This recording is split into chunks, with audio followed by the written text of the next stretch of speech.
Hello भाई नमस्कार मु आदर्श आपण देखिंटी ओडिया शिवाजी 8 मार्च चलतु जाइन भाई सब टर्मिंग अपडेट देश विदेश आरंभ कर ओडिशा सबुठ गुरुत्वपूर्ण खबर पर पाइबा तापर वीडियो लाइक करेंगे और चैनल को सब्सक्राइब कर पावर बेल क्लिक करेंगे जहाँद्वारा आपड़ी टर्मिंग अपडेट सर्वप्रथम जानपारे चलते खबर पर पाइबा प्रति खबर दिन को दिन बढ़ी सड़क दुर्घटना को नजर रखी बड़ पदक्षेप नहीं राज्य सरकार एणिकी प्रत्येक रविवार और बुधवार हेब शून्य सहनशीलता दिवस सड़क सुरक्षा नहीं लोकसभा भवन में अनुष्ठित हो जाइछि राज्य सड़क सुरक्षा परिषदर गुरुत्वपूर्ण बैठक 4टी प्रमुख विषय उपर आलोचना होइछि।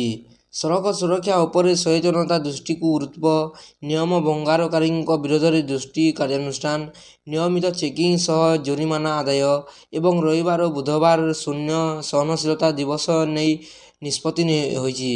परवर्ती खबर जारी है नया सुना दर दिन को दिन सुना दर वृद्धि होबार लगी 1 लाख टंका टपिब सुना दर आज भारतीय बजार में 24 कैरेट सुना मूल्य 10 ग्राम पिछा 86,160 टंका होइछि। यह 22 कैरेट सुना मूल्य 79,900 टंका छुईछि।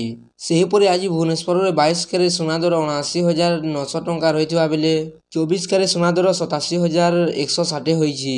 परवर्ती खबर एप्रिल 2 रु खोलिब शिशु बाटिका श्रेणी राज्य में आसंता एप्रिल 2 रु प्राथमिक विद्यालय गुड़िक खोलिब शिशु बाटिका श्रेणी 2025-26 शिक्षा वर्ष एठारे 5-6 वर्ष बयसर पिलांको नाम लेखा सह पाठपढ़ा आरंभ हेब एने प्रस्तुति और प्रक्रिया आरंभ करने को विभागीय कमिशन कम सेक्रेटारी शालिनी पंडित और एक विज्ञप्ति जरिया समस्त जिलापाल अध्यक्ष एवं समग्र शिक्षा अधिकारी को निर्देश देते।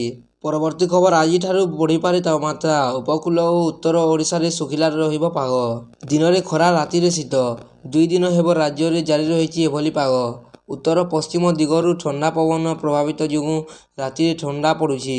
कंधमाल जिलार जी उदयगिरी अंचल में राति रे सर्वनिम्न 8.8 डिग्री पारद रेकर्ड होइछि। दिन में एठारे 31.2 डिग्री तापमात्रा रेकर्ड करा आसंता 2 दिन पर्यंत दिनर सर्वोच्च तापमात्रा कौनसी परिवर्तन हेब नाही। आइठारु पागरे परिवर्तन आसिब पश्चिम ओडिशा तापमात्रा पुणी थरे उपर मुहां हेब 9 तारिख केवल सुंदरगढ़ झारसुगुड़ा सम्बलपुर बलांगीर सुवर्णपुर बौद्ध फुलबाणी बलांगीर टिटलागढ़ भवानीपाटना तापमात्रा 39 डिग्री छुईपारे। परवर्ती खबर कोटिपति कराइला महाकुंभ मेला डंगा चलाई 30 कोटी टंका आय कला परिवार उत्तर प्रदेश प्रयागराज होइतिबा महाकुंभ मेला एक अन्य परिवेश सृष्टि करथिला। 50 दिन धरी चलीथिबा महाकुंभ रे 65 कोटी अधिक भक्त आसी संगम रे बुड़ पकाइथिले।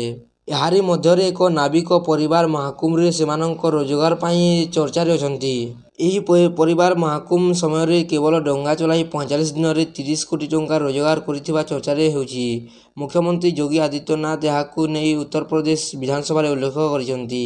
परवर्ती खबर 7 दिन धरी बंद रहिबो रत्नभंडार मरामती काम एने श्रीमंदिर प्रशासन पक्षर सूचना दिखाई दोलयात्रार विशेष नीलिकांति बंद रखा नहीं मंदिर प्रशासन पक्षर कहुई। तेबे आसंता 14 तारिख में श्रीमंदिर दोला पूर्णिमा अनुष्ठित हेब एही दिन सुना बेश दर्शन हेबे महाप्रभु एने मंदिर प्रशासन पक्षर प्रस्तुति आरंभ कराई। होली शह शह श्रद्धाजनों भिड़ एवं अनेक नीतिक्रांति को दृष्टि रखी आसंता 9 रु 15 तारिख जाए रत्नभंडार मरामती कार्य को स्थगित कराई। परवर्ती खबर गठित है ओडिशा पुलिस ग्रुप डी नियुक्ति परीक्षा यही परीक्षा मार्च 8 और 9 तारिख 2025 मसीह ओपीआरबी द्वारा हेबाकु थिला जहाँ स्थगित रखा जाइछि।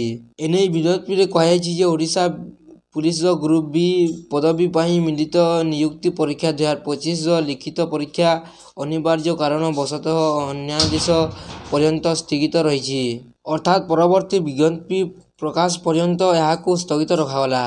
परवर्ती खबर हीराकुद डैम उन्नतीकरण सरकार बड़ योजना 1,066.38 कोटी टंकार खर्च हेब आसंता 6 वर्ष जल संपद विभाग पक्षर संपर्क पत्र प्रकाश डैम बाम डाइग रे अतिरिक्त स्पिलवे निर्माण हेब एथिपाई 884.38 कोटी 6 वर्ष रे खर्च हेब डैम फाट चिन्हट सर्भे कराइब एथिपाई 6 वर्ष रे 32 कोटी टंका खर्च हेब सेहीपरि गेट गुड़िक संपूर्ण स्वयं चालित जो 150 कोटी टंका खर्च हेब।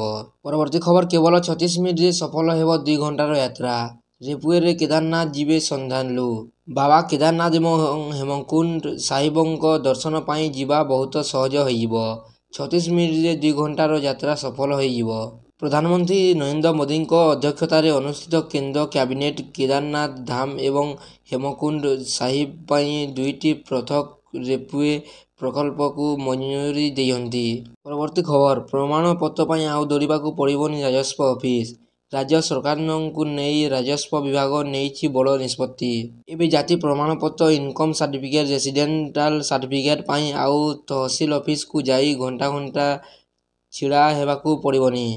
ଘରେ ବସି ମୋବାଇଲରେ ସାର୍ଟିଫିକେଟ୍ ପାଇଁ ଆବେଦନ କରିହେବ। ଏଥିପାଇଁ ଆସନ୍ତା ଏପ୍ରିଲ ମାସରେ ଏକ ସ୍ୱତନ୍ତ୍ର ଆପ୍ ଉନ୍ମୋଚନ କରିବାକୁ ଯାଉଛି ରାଜସ୍ୱ ବିଭାଗ। ଭିଡ଼ିଓଟି ଭଲ ଲାଗିଲେ ଲାଇକ୍ କରିବେ ଏବଂ ଚ୍ୟାନେଲକୁ ସବସ୍କ୍ରାଇବ୍ କରି ପାଖରେ ଥିବା ବେଲ୍ ଆଇକନ୍କୁ କ୍ଲିକ୍ କରିବେ। ଭିଡ଼ିଓଟି ସମ୍ପୂର୍ଣ୍ଣ ଦେଖିଥିବାରୁ ଧନ୍ୟବାଦ।